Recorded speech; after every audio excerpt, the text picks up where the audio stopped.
असम के राज्यपाल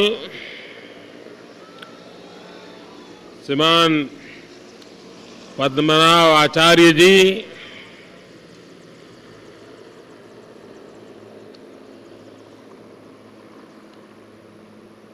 राज्य के मुख्यमंत्री श्रीमान तरुण जी, केंद्र में मंत्रिपरिषद के हमारे साथी श्रीमती स्मृति ईरानी जी, श्रीमान सर्बानंद सोनोवाल जी, डोनर विभाग के मंत्री डॉक्टर जितेंद्र सिंह जी, असम राज्य के मंत्री श्रीमान शरद जी,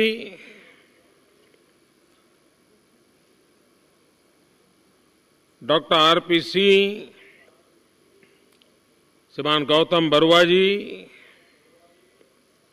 श्रीमान गौतम विश्वास जी,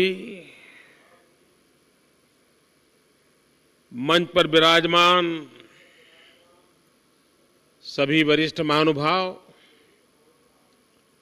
नौजवान साथियों,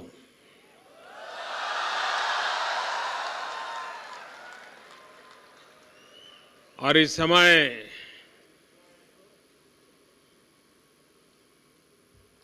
ऑनलाइन नॉर्थ ईस्ट के कई विद्यार्थी भी इस समारोह में शरीक हैं।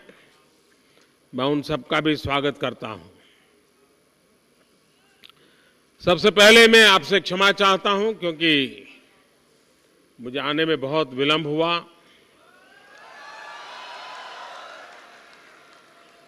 क्योंकि आज सुबह मुझे सिक्किम से चलना था, लेकिन वेदर साथ नहीं दे रहा था, बार बार समय बदलना पड़ रहा था, लेकिन आखिरकार पहुंच ही गया।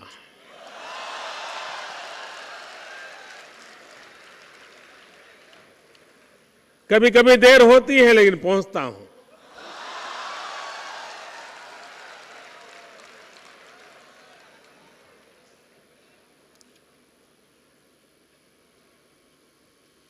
आज यहां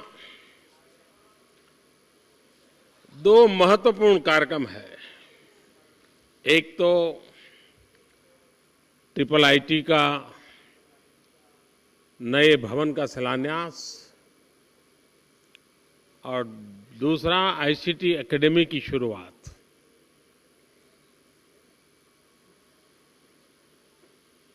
हम सुनते आए हैं कि 21वीं सदी हिंदुस्तान की सदी है, लेकिन 21वीं सदी हिंदुस्तान की सदी है, इसका कारण क्या है? तो पूरा विश्व ये मानता है कि 21वीं सदी ये ज्ञान की सदी है, इंफॉर्मेशन की सदी है, और इसलिए जो इंफॉर्मेशन नॉलेज उस क्षेत्र में अगुवाई करेगा वह दुनिया की अगुवाई करेगा, वो लीडरशिप करेगा।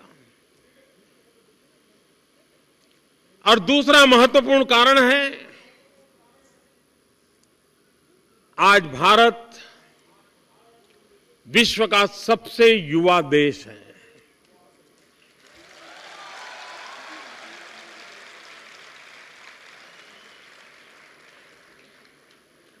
पैंसठ % जनसंख्या इस देश में 35 साल से कम उम्र की है, 35 से भी नीचे है।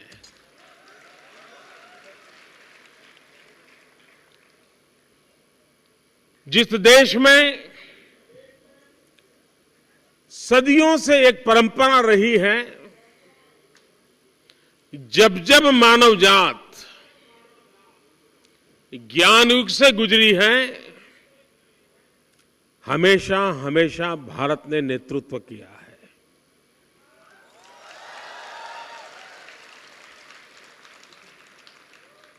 और अगर 21वीं सदी में डेमोग्राफिक डिविडेंड, ये अगर हमारी ताकत है, इतनी बड़ी संख्या में जिस देश के पास नौजवान हो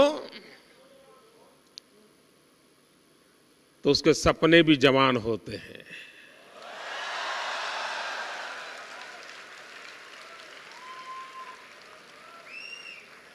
और जवान सपनों में समर्पण का भाव भी होता है, ऊर्जा भी होती है। भारत इस परिस्थिति का फायदा कैसे उठाए, इस अवसर को भारत किस प्रकार से दुनिया के, विश्व के पटल पर एक शक्ति के रूप में उभर सके, ये अवसर भी है, चुनौती भी है। और जिंदगी बिना चुनौतियों को कभी सफल नहीं होती है।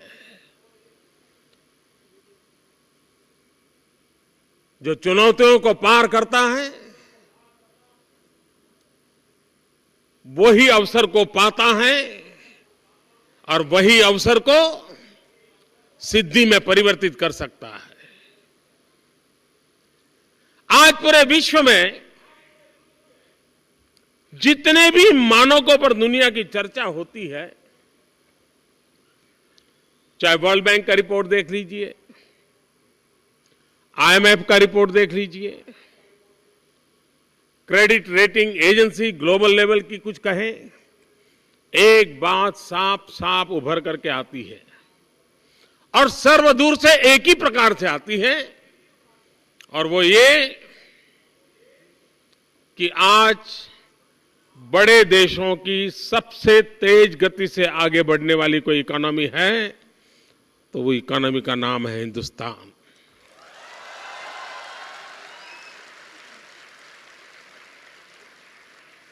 आए दिन खबरें आती हैं कि दुनिया में ये हो रहा है, वो हो रहा है। पूरे विश्व में आर्थिक मंदी का माहौल है, विश्व आर्थिक संकट में घिरा हुआ है। ऐसे संकट के काल में एक अकेला हिंदुस्तान अपने पैरों पर स्थिर खड़ा है और तेज गति से आगे भी बढ़ रहा है।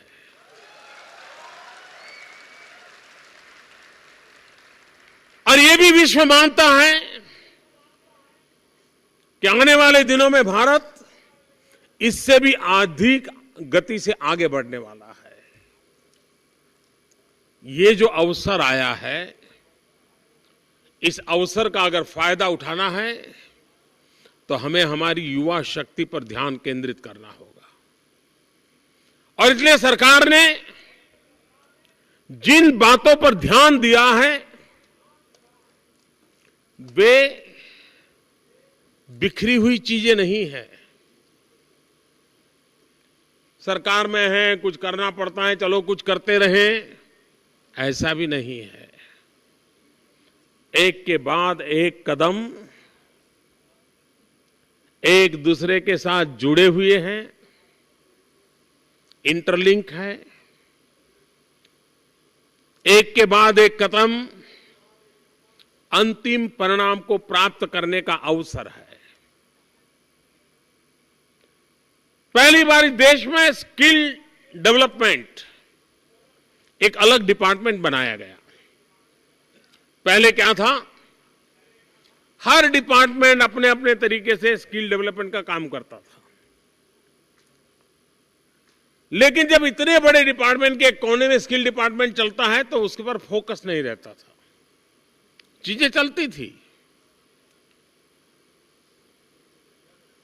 कागज पे सब दिखता था,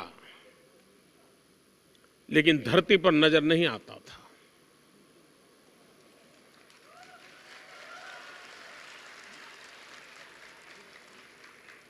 हमने अलग स्किल डेवलपमेंट डिपार्टमेंट बनाया और पूरे देश में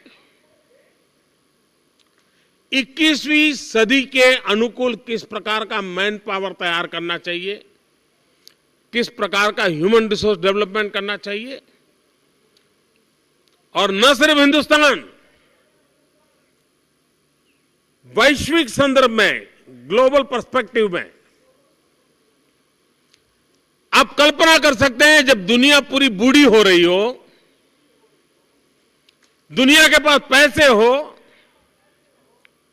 उद्योग कारखाने लगे हुए हो, लेकिन चलाने के लिए नौजवान न हो, तो क्या होगा? पूरी विश्व को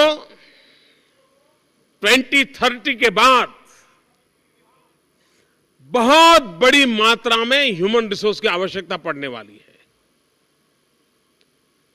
ग्लोबली मैन पावर पहुंचाने का काम अगर कोई कर सकता है, हिंदुस्तान कर सकता है। दुनिया के हर कोने में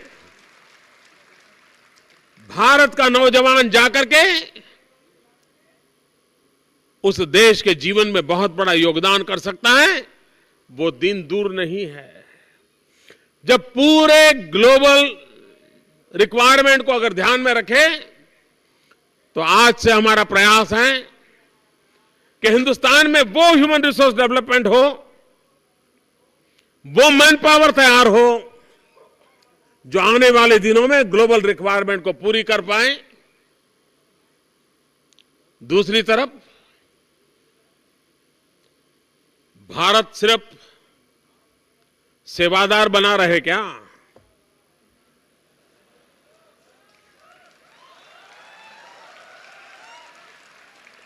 तो ये बात तो हमें मंजूर नहीं है। और इसलिए हमारे देश में हमने मेक इन इंडिया का अभियान चलाया है।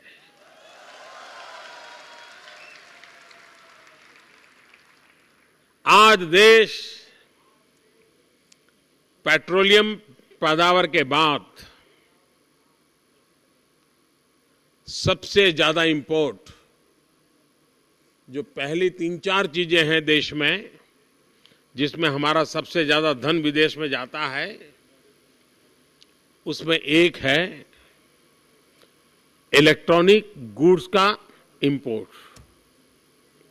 चाहे लैपटॉप हो, चाहे मोबाइल फोन हो, चाहे इलेक्ट्रॉनिक मेडिकल डिवाइसेस हो। अब जिस देश में ऐसी बढ़िया आईआईटी हो, जिस गुवाहाटी के आईआईटी के जो गुवाहाटी यहां के आईआईटी के कारण पहचाना जाता है,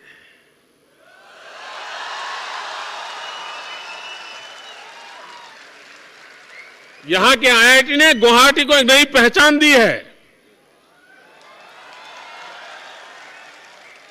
लेकिन उस देश में इलेक्ट्रॉनिक गुड भी हमें इंपोर्ट करना पड़े, ये अच्छी बात है क्या? थर्मोमीटर भी बाहर से लाना?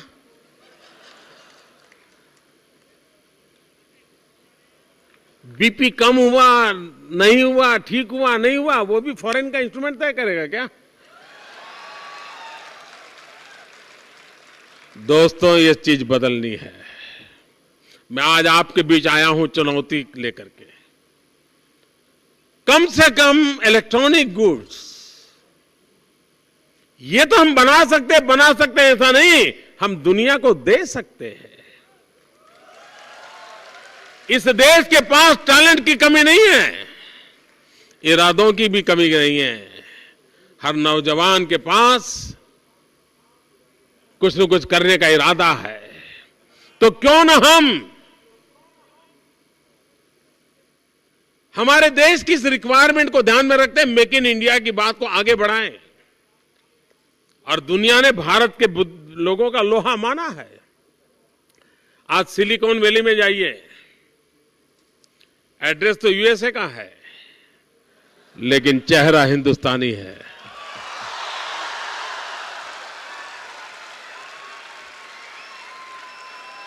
हर तीसरी चौथी कंपनी का सीईओ हिंदुस्तानी है। 50%, 60% काम करने वाले नौजवान हिंदुस्तानी है। इस देश के पास टैलेंट भी है। भारत ने मार्स मिशन किया, ऑर्बिट में हम पहुंचे। दुनिया में हम पहले देश हैं जो मार्स ऑर्बिट मिशन में पहले ही ट्रायल में सफल हो गए। दुनिया के और देशों ने सफलता 20-20, 25-25 बार ट्रायल करने के बाद मिली, भारत को पहली बार मिल गई। और खर्चा कितना? आप गुवाहाटी में 1 किलोमीटर ऑटो रिक्शा में जाएं तो 10 रुपया लगता होगा। हम मार्स मिशन में सिर्फ 7 रुपया किलोमीटर पर गए।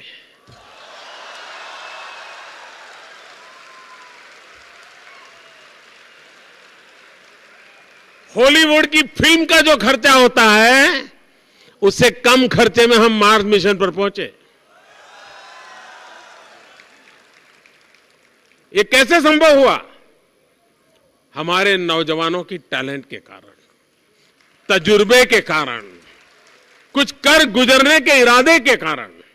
जिस देश के पास ये सामर्थ्य हो तो वो देश का प्रधानमंत्री मेक इन इंडिया का सपना क्यों न देखे।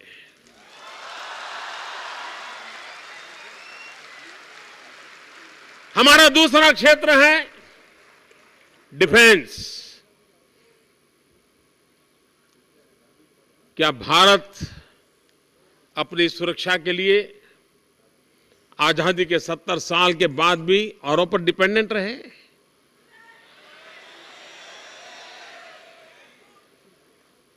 अश्रु गैस जो है ना, अश्रु गैस, रोने के लिए भी टीयर गैस, वो भी बाहर से लाना पड़ता है।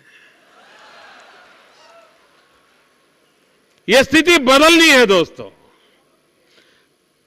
हमारी रक्षा के लिए जो आवश्यकता है वो तो हम बनाएं, इतना ही नहीं, दुनिया को हम सप्लाई भी करें, ये ताकत हमारी होनी चाहिए। हम मोबाइल के बिना जी नहीं सकते हैं। और आप में से कई लोग हैं मेरे से जुड़े हुए हैं फेसबुक पर, ट्विटर पर। कुछ लोग मेरी नरेंद्र मोदी ऐप पर भी कुछ न कुछ लिखते रहते हैं गुवाहाटी से। लेकिन मोबाइल फोन बाहर से लाना पड़ता है। और इसलिए दोस्तों, हमारे जो आईआईटीज हैं, हमारे ट्रिपल आईटीज हैं, हमारी टेक्निकल इंस्टीट्यूशंस हैं, वहां मेक इन इंडिया का मुझे माहौल क्रिएट करना है। अभी से विद्यार्थी के मन में विचार होना चाहिए कि मैं शस्त्रास्त्रों की दुनिया में भारत को यह अमानत दूंगा ताकि दुनिया हमें कुछ न कर पाए। हम आईसीटी के क्षेत्र में जा रहे हैं। आईसीटी, हम व्यापार धंधे के लिए नए नए सॉफ्टवेयर बनाने की ताकत तो क्रिएट कर रहे हैं, लेकिन दुनिया के सामने सबसे बड़ी चुनौती, और सारी दुनिया के सामने है, और वो चुनौती है साइबर सिक्योरिटी की। हर कोई परेशान है, कहीं कोई हाईजैक तो नहीं कर लेगा, मेरी पूरी फाइल चली तो नहीं जाएगी, मैं रिसर्च कर रहा हूं कोई उठा तो नहीं ले जाएगा, दुनिया को कोई ठप तो नहीं कर देगा। हवाई जहाज उड़ता होगा और साइबर अटैक करके उसको वहीं रोक दिया जा सकता है और फिर वो नीचे ही आएगा। ये संकट है, दुनिया डरी हुई है। टेक्नोलॉजी ने जहां जहां पर हमको पहुंचाया है तो उसके साथ हमारे सामने चुनौतियां भी आई है। क्या हमारे विद्यार्थी, हमारे नौजवान विश्व को साइबर सिक्योरिटी देने के लिए नेतृत्व नहीं कर सकते क्या?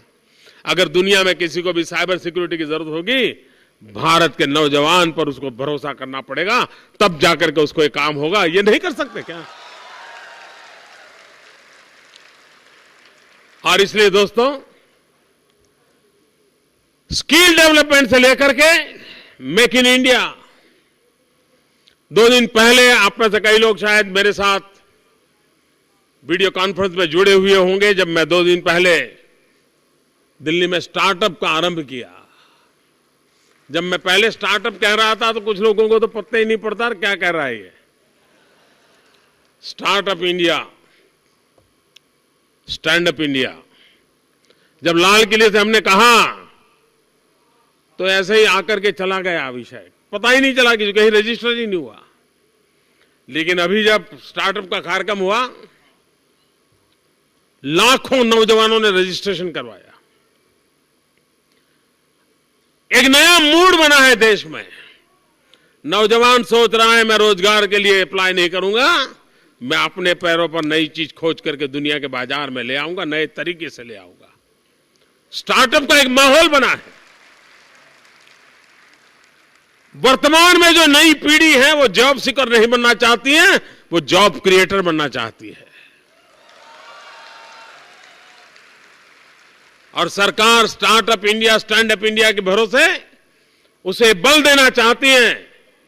और इसलिए अभी आपने देखा होगा, हमने कई नई योजनाएं घोषित की है, नए इनिशिएटिव लिए हैं, क्योंकि भारत दुनिया का स्टार्टअप का कैपिटल बन सकता है। जिस देश के पास इतनी टैलेंट हो वो दुनिया का कैपिटल बन सकता है।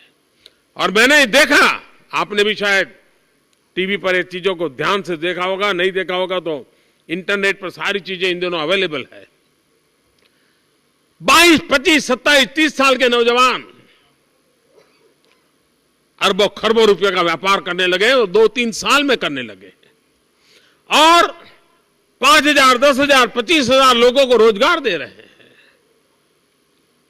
जस्ट अपना दिमाग और टेक्नोलॉजी का उपयोग करते हुए।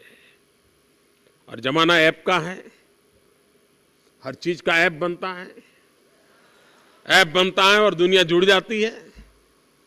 मैं भी अब जुड़ गया।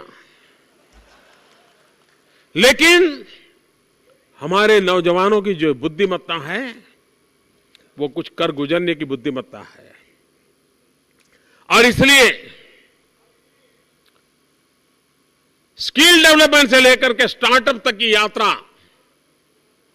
मेक इन इंडिया, पहले मेक फॉर इंडिया और बाद में मेक फॉर ग्लोबल, ये रिक्वायरमेंट को पूरा करने के लिए हम आगे बढ़ना चाहते हैं। और उसमें टेक्निकल फोर्स से बहुत बड़ी आवश्यकता है। हर हाथ में हुनर होना चाहिए। कभी कभी हम लोग रोते बैठते हैं। हमारे देश में कुछ ये भी आदत है, समस्याएं होती है,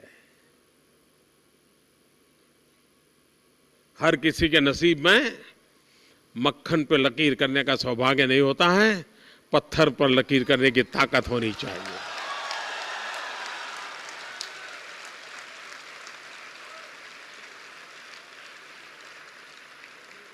और अगर हम अपने आप को युवा कहते हैं तो उसकी पहली शर्त यह होती है तो वो मक्खन पर लकीर करने के रास्ते न ढूंढे, वो पत्थर पर लकीर करने की ताकत के लिए सोचे।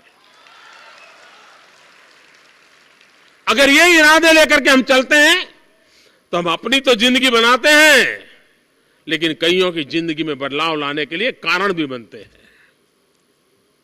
तो भारत में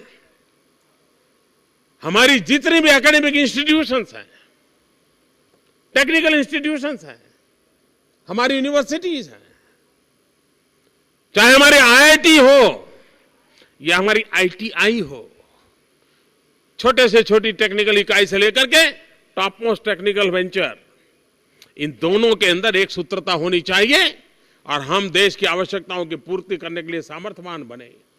समस्याएं अपने आप उसका रास्ता भी खोज करके आती हैं। कोई समस्या ऐसी नहीं होती जिसके कोख में समाधान भी पलता ना हो।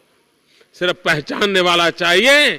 हर समस्या की कोख में समाधान कभी पलता है, उस समाधान को पकड़ने वाला चाहिए, समस्या का समाधान निकल आता है। मैं चाहूंगा मेरे नौजवान चीजों को देखें तो उसके मन में पहले ये ना आए कि यार ऐसा क्यों है, जो सो है, यार ये है, ऐसा करेंगे तो ये नहीं रहेगा। हम बदलाव ला सकते हैं, हमारी विचार प्रक्रिया को हम बदले। पिछले दिनों राष्ट्रपति भवन में स्कूल के कुछ बच्चों को बुलाया गया था। हमारे राष्ट्रपति जी ऐसे लोगों को काफी एनकरेज करने के अनेकविध कार्यक्रम करते रहते हैं। तो उन्होंने कहा मोदी जी एक बार आइए जरा देखिए। 8वीं 9वीं 10वीं कक्षा के बच्चे थे और मैंने देखा कि स्वच्छ भारत के विषय में टेक्नोलॉजी क्या रोल कर सकती है, कौन सी इनोवेटिव इक्विपमेंट क्रिएट किया जा सकता है जो स्वच्छ भारत के लिए नेक्स्ट रिक्वायरमेंट जो प्रोसेस है उसकी पूरी कर सके। 8वीं 9वीं कक्षा के बच्चों ने ऐसी ऐसी चीजें बनाई थी, मैं हैरान था। इसका मतलब यह हुआ कि हर समस्या का समाधान करने के लिए हमारे पास सामर्थ्य होता है। अगर इंडिया के पास मिलियन प्रॉब्लम है तो हिंदुस्तान के पास बिलियन ब्रेन भी है।